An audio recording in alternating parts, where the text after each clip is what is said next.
Salam sejahtera, terima kasih karena bersama dengan saya di Nazilin Unity Channel. Akhirnya, diary penting Zara Khairina dijumpai. Bagaimana dijumpai dan apa isi di dalam diary tersebut akan dibongkarkan malam ini. Sebelum kita teruskan ulasan yang hebat ini, jangan lupa tinggalkan komen Anda dengan tanda pagar solidarity keadilan untuk Zara Khairina. Sebentar tadi telah dilaporkan bahwa 5 orang pelajar bawah umur 18 tahun akan didakwa karena membuli Zara Khairina. Siapa 5 orang itu menjadi tanda tanya sehingga ke waktu ini. Diharapkan tiada lagi spekulasi. Diharapkan tiada lagi fitnah yang menular di mana-mana. Diharapkan semua yang disampaikan selepas ini adalah berita yang benar dan jangan ada lagi yang orang menjadi mangsa fitnah. Sebelum ini kita sudah tahu ramai pelajar yang telah menjadi mangsa fitnah di dalam berita-berita konten-konten oleh ramai orang.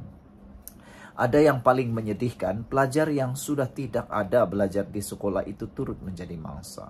Itulah yang kita tidak mahu berlaku.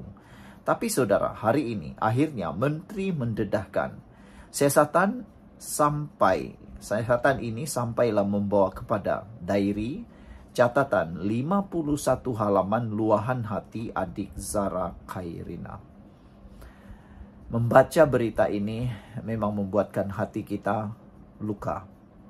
Bayangkan Zara Khairina menulis 51 halaman luahan hati. Sebelum kita teruskan ulasan yang hebat ini, mari saya perkenalkan dulu kepada Anda semua. Ini terapi imun transfer factor for life. Bagi mereka yang mempunyai masalah kesehatan, bagi mereka yang mau kekal sehat, apapun masalah kesehatan Anda, sehinggalah yang ada kanser, dengarkan baik-baik berita baik yang baru hebat ini. Ini terapi imun yang meningkatkan daya imun badan kita sehingga 400%. Secara umum dan ringkasnya, apabila imun badan kita lemah, apabila imun badan kita jadi bodoh, apabila imun badan kita tidak berfungsi lagi dengan sepatutnya, kita susah sembuh daripada penyakit. Bahkan penyakit-penyakit yang biasa-biasa pun akan melekat di dalam tubuh badan kita. Kita berulang-ulang kena penyakit dan paling teruk sekali kita kena autoimun.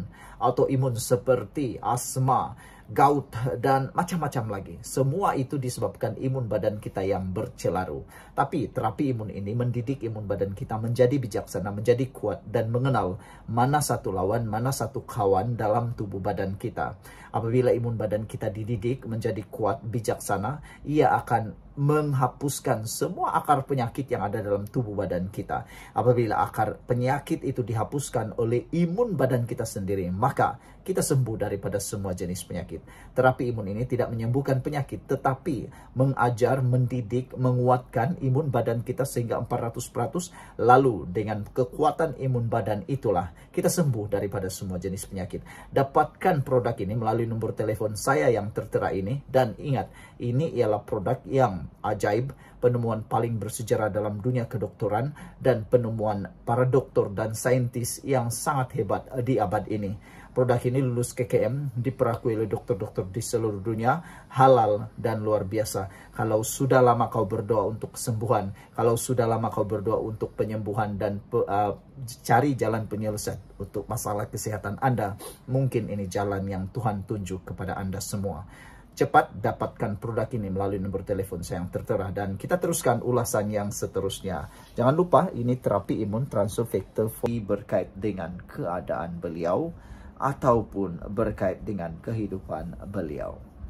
Saudara, dalam sidang Dewan Rakyat hari ini, Menteri Dalam Negeri Saifuddin Nasution Ismail mendedahkan hasil siasatan kes kematian pelajar Zara Khairina Mahathir 13 tahun, termasuk unsur bully, pengabaian, dan gangguan seksual, sekaligus menolak dakwaan wujud usaha menutup kes berkenan. Beliau berkata, polis turut menerima sebuah diary setebal 51 halaman milik Zara Khairina yang diserahkan guru kepada penyiasat, mengandungi luahan hati dan catatan pribadi Allahyarham mengenai masalah yang dihadapinya sebelum kejadian. Ikuti penjelasan penuh Saifuddin Nasution Ismail pada sesi penerangan di Dewan Rakyat tadi ini. Tuntutan atau dakwaan memerlukan bukti, maka inilah yang pasukan polis lakukan dalam menyiasat kes adik Zara ini. Sejak saat pertama kejadian pada awal pagi 16 Julai jam 3 pagi saat adik Zara ini terdampar di longkang asrama, setiap langkah yang diambil oleh pihak terlibat mematuhi prosedur operasi standard yang ditetapkan. Pembantu pegawai perubatan dari Klinik Kesihatan Kinarut tiba seawal 3.45 pagi untuk memberi rawatan awal, dan pada masa itu adik Zara masih bernafas, jatuh masih bernafas. Lalu apa yang berlaku seterusnya? Saudara-saudara sekalian, penolong pegawai perubatan sampai pagi itu juga, dan ini menunjukkan respon pantas dan committed dari barisan hadapan perkhidmatan kesihatan. Is a statement of fact, kata beliau. Saya nak establish yang itu dulu. Ibu mangsa Puan Noraida Lamat dihubungi dan dimaklumkan pagi itu juga oleh pihak sekolah jam 4 pagi. Ini membuktikan pihak sekolah tidak berlengah dan tertangguh tak habis. Saudara, sebab ini membuktikan pihak sekolah tidak berlengah dan tak ada tangguh-tangguh dalam memaklumkan kepada keluarga, yaitu ibunya. Adik Zara kemudian dibawa ke hospital Queen Elizabeth jam 4.27 pagi untuk rawatan lanjut, dan dokter segera memberikan rawatan dan memasang alat bantuan pernafasan. Pihak polis tidak berlengah dalam mengendalikan kes ini. Laporan maklumat pertama kita sebut First Information Record atau rekod pertama laporan telah dibuat oleh seorang guru pada pukul 8 pagi pada hari yang sama. Ibu mangsa pula tiba di hospital jam 10 pagi untuk melihat keadaan anaknya. Dan selepas bertarung nyawa, adik Zara menghembuskan nafas terakhir pada 17 Julai jam 1:07 tengah hari, dan dokter mengesahkan adik Zara meninggal dunia akibat kecederaan otak yang teruk. Laporan polis kedua dibuat kali ini oleh ibu mangsa dan pada jam 1.40 petang pada hari yang sama. Pada jam 3.30 petang, pegawai penyiasat mengendalikan kes ini pada awalnya. Ini pegawai penyiasat yang awal sampai di hospital. Dokter yang merawat mengesahkan punca kematian. Dokter sahkan punca kematian dan memaklumkan bahwa keputusan untuk menjalankan bedah siasat adalah urusan polis. Dan pegawai penyiasat kemudiannya berjumpa dengan ibu mangsa dan memaklumkan tentang keperluan untuk melakukan proses itu. Ibu mangsa ketika itu menyatakan dia tidak mahu, dia nak menyegerakan pengkebumian. Dia nak segerakan pengkebumian. Anak dia dah cukup derita, dia nak segerakan pengkebumian, kata laporan itu. Di sini pihak polis pengarah siasatan jenayah mengakui ada ketidakpatuhan dari segi prosedur siasatan di pihak pegawai polis yang berkenan. Pegawai polis pula bila minta maklumkan kepada ibu kata dia tak nak buat. Dia nak segerakan pengkebumian, dan doktor bertugas pada jam 5 petang di bilik mayat sekali lagi menemui ibu. Ibu kekal dengan pendirian bahawa dia nak segerakan pengkebumian. Dan ibu kemudiannya mengisi dan menandatangani surat akuan enggan bedah siasat mayat atas kemahuan sendiri disaksikan oleh kakak ipar kepada ibu itu. Dokumen semua siap dan keputusan ini dibuat atas kehendak ibu. Didokumenkan secara sah dan sikap pegawai penyiasat polis pada waktu itu menghormati sepenuhnya. Itu menghormati tak teruskan dari sudut Seksyen 329 Kanun Acara Jenayah yang dianggap sebagai ketidakpatuhan. Dan itu telah ditegur oleh pihak polis akan mengambil tindakan dalaman. Mangsa dibawa untuk urusan pengkebumian jam 6 petang. Polis segera buka kertas siasatan kematian mengejut pada jam 6.54 petang hari yang sama dan memulakan siasatan dengan teliti. Dan ini adalah bukti jelas siasatan tidak terhenti. Sejak dari 18 Julai hingga 25 Julai pada ketika itu kita dah panggil sampai 38 saksi. Hari ini saya sedang bercakap. Hari ini sedang saya bercakap, kita telah pun mengambil keterangan daripada 195 saksi. Pagi tadi, pihak polis telah menyerahkan kepada Peguam Negara dan sekarang tunggu keputusan Peguam Negara sama ada yakin dengan hasil siasatan untuk meneruskan, ya, apakah proses seterusnya. Pada masa yang sama di hari ini juga di Kota Kinabalu, siasatan Mahkamah Coroner Inquest telah menetapkan tarik-tarik. Inquest akan dimulakan pada 3 dan 4 September, 8, 9, dan 10 September diikuti 22 hingga 30 September. Hal ini kita buat atas satu sahaja niat, yaitu untuk mencari kebenaran dan menegakkan keadilan dalam konteks episod ini. Siasatan kita menyeluruh dan terperinci. Untuk kali pertama isu ini berbangkit oleh rakan-rakan saya di Parlimen pada 30 Julai. Pada waktu itu sudah timbul beberapa kenyataan seperti yang terlibat cucu kepada TYT, tuan yang terutama pengetua adalah isteri kepada menteri, cara mati secara didera dan washing machine atau mesin basuh.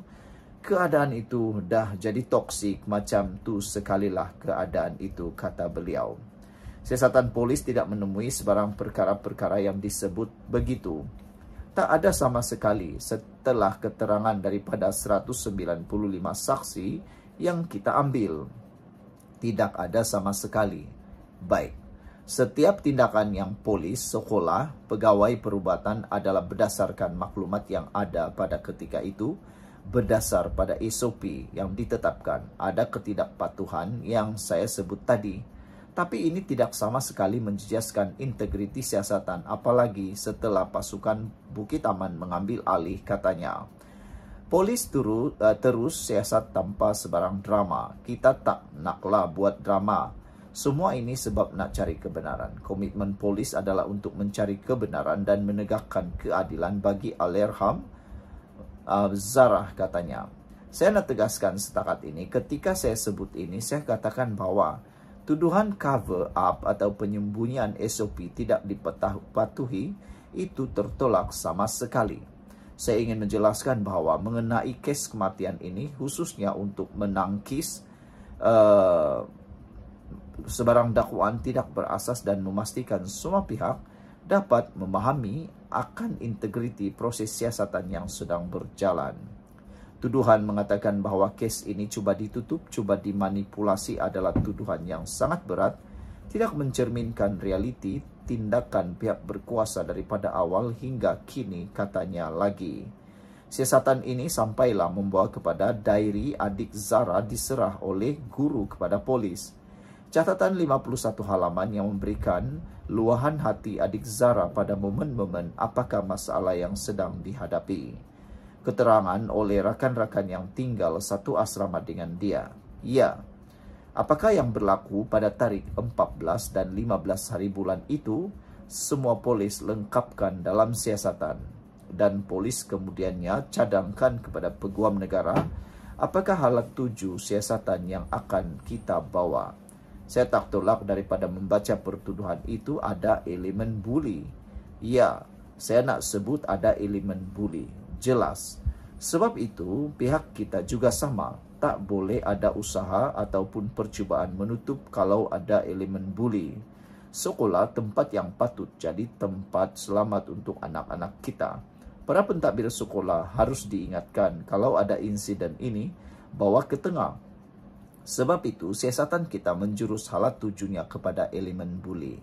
Ya, yang sudah pun kita lengkapkan siasatan itu. Ya, ada elemen pengabaian kerana adik ini ada membuat aduan kepada pihak sekolah. Ada. Kita siasat di bawah elemen pengabaian. Ada elemen gangguan seksual, kita juga siasat. Demikian banyak terpulang kepada Peguam Negara untuk menetapkan halat 7 sama ada tuduhan itu dapat dibuat atau tidak. Pada masa yang sama, kita kata bahawa Inquest juga adalah satu platform terbaik. Sebab di situ boleh semua pihak secara telus terang terbuka sekali lagi kerana ini apa. Kerana kita nak cari kebenaran, kata beliau lagi. Sekian untuk kali ini. Jangan lupa tinggalkan komen Anda. Sila tekan butang subscribe. Kita jumpa lagi. Bye-bye.